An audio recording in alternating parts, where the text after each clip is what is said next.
സയ്യിദനാ മുഹമ്മദിൻ വഅലാ ആലിഹി വസഹ്ബിഹി അജ്മഈൻ. വളരെ ആദരവുകൾ നിറഞ്ഞ ധാരാളം വ്യക്തിത്വങ്ങൾ ഈ വേദിയിലുണ്ട്.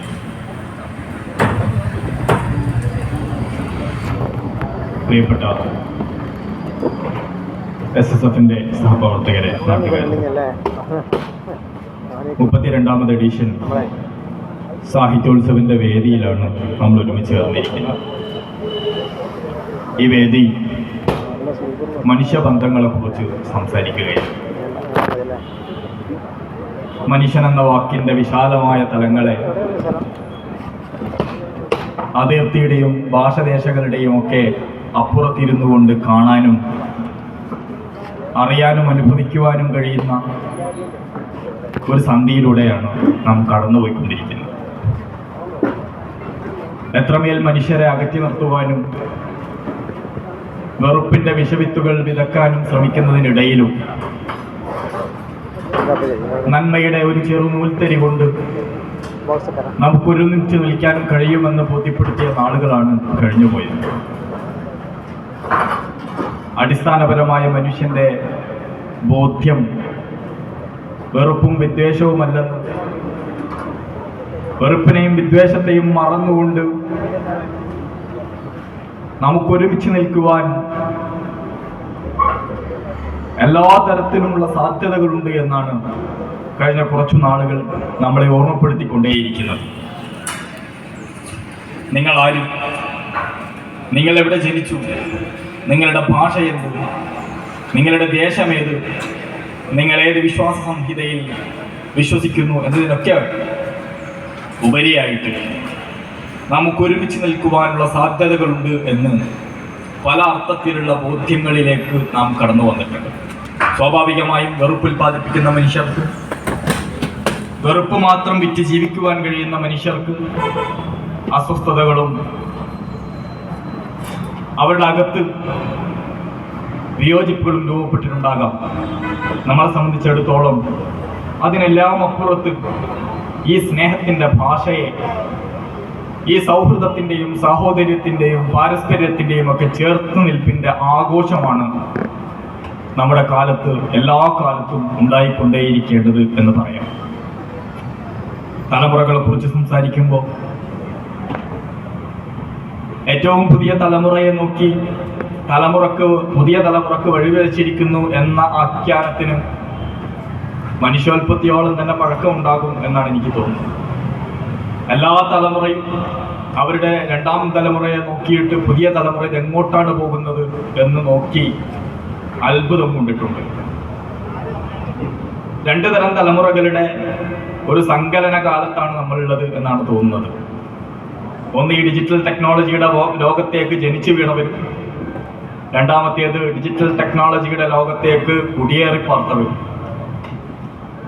ടെക്നോളജിയിൽ തന്നെ ജനിക്കുകയും ടെക്നോളജിയിൽ തന്നെ ജീവിക്കുകയും ചെയ്യുന്ന തദ്ദേശീയരായ പുതുതലമുറയും, ഈ സാങ്കേതിക വിദ്യയെ ഉപയോഗപ്പെടുത്തുകയും അതിലേക്ക് കുടിയേറിപ്പാർക്കുകയും ചെയ്ത തൊട്ടുമുമ്പുള്ള ഒരു തലമുറയും. ഈ രണ്ട് തലമുറകളാണ് യഥാർത്ഥത്തിൽ നമ്മുടെ ഈ കാലത്തെ സമ്പന്നമാക്കി തീർക്കുന്നത്. അല്ലെങ്കിൽ ഈ രണ്ട് തലമുറകളുടെ സംഘർഷമോ സംഘട്ടനമോ സംവാദമോ ആണ് നമ്മുടെ ചുറ്റിലും നടന്നുകൊണ്ടിരിക്കുന്നത്.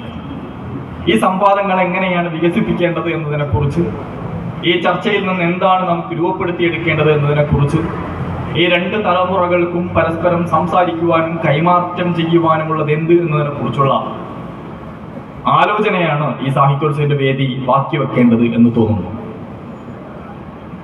മിണ്ടാം, കാണാം, സംസാരിക്കാം എന്നൊക്കെ പറയുമ്പോൾ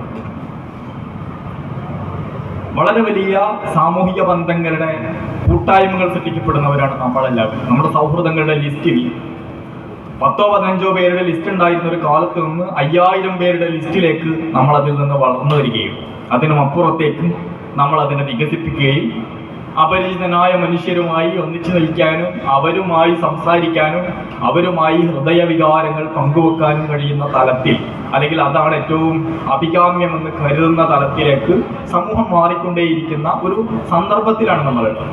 ഈ സന്ദർഭത്തെ എങ്ങനെയാണ് പ്രയോഗിക്കേണ്ടത് എന്നതിനെ കുറിച്ചുള്ള സംശയം മാത്രമേ നമ്മുടെ മുമ്പിലുള്ളൂ. സാങ്കേതിക വിദ്യയെ പരിപൂർണമായി ഉപേക്ഷിച്ചുകൊണ്ട് ഈ സാങ്കേതികമായ വികാസങ്ങളിൽ നിന്ന് മുഴുവൻ മാറി നിന്നുകൊണ്ട് ഞങ്ങൾ ഇതിനില്ല എന്ന് മാറി നിൽക്കുക എന്നത് ഒരിക്കലും ബുദ്ധിപൂർവമായ ഒരു നടപടിയായിരിക്കില്ലല്ലോ. ജനറേറ്റീവ് AI വരുന്നു, ChatGPT ജെമിനിയോ അല്ലെങ്കിൽ സമാനമായിട്ടുള്ള സാങ്കേതിക വിദ്യയുടെ അനേകം പുതിയ കണ്ടുപിടുത്തങ്ങൾ കയറി വരുന്നു. നമ്മുടെയൊക്കെ ദൈനംദിന ജീവിതത്തെ പല അർത്ഥത്തിൽ ഇത് തൊട്ടുകൊണ്ടേയിരിക്കും. AI എന്നൊക്കെ പറയുമ്പോൾ നമുക്കതൊരു വളരെ ചെറിയൊരു ഉപയോഗം മാത്രമാണെങ്കിൽ അതിനപ്പുറത്തേക്ക് അത് വികസിക്കുന്ന സാധ്യത എന്ന് പറയുന്നത് നമ്മുടെ ഓരോരുത്തരുടെയും സ്വഭാവത്തെ, നമ്മുടെ ഓരോരുത്തരുടെയും ഭാവിയെ, നമ്മുടെ ഓരോരുത്തരുടെയും ജീവിതത്തെ വളരെ കൃത്യമായി വിലയിരുത്തുകയും നമ്മൾ എന്ത് ചെയ്യുന്നു, നമ്മൾ ഇനി എന്ത് ചെയ്യാൻ പോകുന്നു എന്ന് ആലോചിച്ച് തീർപ്പിലെത്താൻ കഴിയുന്ന അതിസങ്കീർണമായ ഒരു കാലത്തേക്ക് കൂടിയായിരിക്കും നമ്മൾ കയറിപ്പോകുന്നുണ്ടാവുക. സ്വകാര്യത മനുഷ്യന്റെ മൗലിക അവകാശമാണ് എന്ന് ജസ്റ്റിസ് ബസ്തി ചലമേശ്വർ സുപ്രീം കോടതിയിലെ ചീഫ് ജസ്റ്റിസ് ആയിരിക്കെ വിധി പറയുകയുണ്ടായി. അദ്ദേഹം ആ വിധി പ്രസ്താവന നടത്തിയതിനു ശേഷം നടത്തിയ വിഖ്യാതമായ ഒരു പ്രസ്താവന, നിങ്ങൾ സ്വകാര്യത നിങ്ങളുടെ മൗലികാവകാശമാണ് എന്ന് പറയുന്നുണ്ടെങ്കിലും നിങ്ങളൊരു സ്മാർട്ട് ഫോൺ വാങ്ങുന്നതോടുകൂടി സ്വകാര്യത എന്ന് പറയുന്ന സങ്കല്പം തന്നെ നിങ്ങൾക്ക് അന്യമായി തീരുന്നു എന്നാണ്. നിങ്ങൾ മെറ്റയോടോ ഗൂഗിളിനോടോ സാങ്കേതിക വിദ്യയുടെ കോർപ്പറേറ്റുകളോടോ വിവര വിശകലനം നടത്തുന്ന ഏത് സാങ്കേതിക വിദ്യ നടത്തുന്ന കോർപ്പറേറ്റുകളോടും നിങ്ങളുടെ വീട്ടിലെ ബാത്റൂം എവിടെയെന്ന്, നിങ്ങളുടെ വീട് എവിടെയെന്നല്ല, നിങ്ങളുടെ വീട്ടിലെ ബാത്റൂം എവിടെയാണ്, അടുക്കള എവിടെയാണ്, നിങ്ങൾ എവിടെയാണ് കിടന്നുറങ്ങുന്നത്, നിങ്ങൾ ഏതു സമയത്ത് എവിടെ ഉണ്ടാകാനാണ് സാധ്യത എന്നതിനെ കുറിച്ച് വളരെ കൃത്യമായ വിവരം നിങ്ങളൊരു മൊബൈൽ ഫോൺ ഉപയോഗിക്കുന്ന വ്യക്തിയാണെങ്കിൽ അത് കോർപ്പറേറ്റുകളുടെ കയ്യിലുണ്ട് എന്നതാണ്. ലോക തിരഞ്ഞെടുപ്പുകൾ എങ്ങനെയാണ് മെറ്റ പോലുള്ള സാങ്കേതിക സ്ഥാപനങ്ങൾ ഉപയോഗിച്ചത് എന്നതിനെ കുറിച്ചുള്ള പഠനങ്ങൾ പലപ്പോഴായിട്ട് നമ്മുടെ മുമ്പിലേക്ക് പുറത്തു വന്നിട്ടുണ്ട്. നിങ്ങളുടെ താല്പര്യം എന്ത്, നിങ്ങളുടെ ഇൻട്രസ്റ്റ് എന്ത്, നിങ്ങൾ എന്തിനെയാണ് കാണാൻ ആഗ്രഹിക്കുന്നത്. ഈ അൽഗോരിതത്തിന്റെ ലൂപ്പിനിടയിൽ കടന്ന് കളിക്കുന്ന ഒരു ജീവിതം മാത്രമാണ് നമ്മൾ. അൽഗോരിതങ്ങൾ നമ്മളെ നിശ്ചയിക്കുകയും നിങ്ങൾ എന്ത് കാണണം, എന്തു കേൾക്കണം, എന്തു നിങ്ങളുടെ ജീവിതത്തിന്റെ ഭാഗമായി തീർക്കണം എന്നതിനെ കുറിച്ച് നിരന്തരമായിട്ട് നമ്മളെ ഫീഡ് ചെയ്തുകൊണ്ടിരിക്കുന്നത് ആരാണ് നിങ്ങൾക്ക് വീഡിയോ സജസ്റ്റ് ചെയ്തിരുന്നത്. നിങ്ങൾ കേൾക്കേണ്ട കണ്ടന്റ് ഇതാണ്, നിങ്ങൾ കാണേണ്ടത് ഇതാണ് എന്ന നിങ്ങൾക്ക് നിർദ്ദേശം നൽകുകയും നിങ്ങളത് പാലിക്കുകയും നിങ്ങളുടെ സമയത്തെ കോർപ്പറേറ്റുകൾ വിൽക്കുകയും ചെയ്യുന്നതിന്റെ പേരാണല്ലോ ഈ സാമൂഹ്യ മാധ്യമങ്ങൾ എന്ന് പറയുന്നത്. നിങ്ങൾക്ക് എന്തെങ്കിലും സൗജന്യമായി ലഭിക്കുന്നുവെങ്കിൽ നിങ്ങളാണ് കച്ചവട വസ്തു എന്നതാണ് കൊമേഴ്സിലെ അടിസ്ഥാന തിയറി. നിങ്ങൾക്ക് ആരെങ്കിലും എന്തെങ്കിലും സൗജന്യമായി നൽകുന്നുവെങ്കിൽ നിങ്ങളാണ് കച്ചവട വസ്തു. നിങ്ങൾക്ക് യൂട്യൂബ് സൗജന്യമായി ലഭിക്കുന്നു, നിങ്ങൾക്ക് ഇൻസ്റ്റഗ്രാം സൗജന്യമായി ലഭിക്കുന്നു, നിങ്ങൾക്ക് ഫേസ്ബുക്കോ സമാനമായിട്ടുള്ള സാമൂഹിക ആപ്ലിക്കേഷനുകളോ സൗജന്യമായി ലഭിക്കുന്നത്. സൗജന്യമായി രൂപപ്പെട്ടു വന്നൊന്നല്ല, ഇത് വലിയ ബില്യൺ ഡോളറുകളുടെ വ്യവസായമാണ്. ആ ബില്യൺ ഡോളറുകളുടെ വ്യവസായം നിങ്ങൾക്ക് സൗജന്യമായി ലഭിക്കുന്നു എന്നതിനർത്ഥം നിങ്ങളെ കച്ചവട വസ്തുവാക്കുന്നു എന്നതാണ്.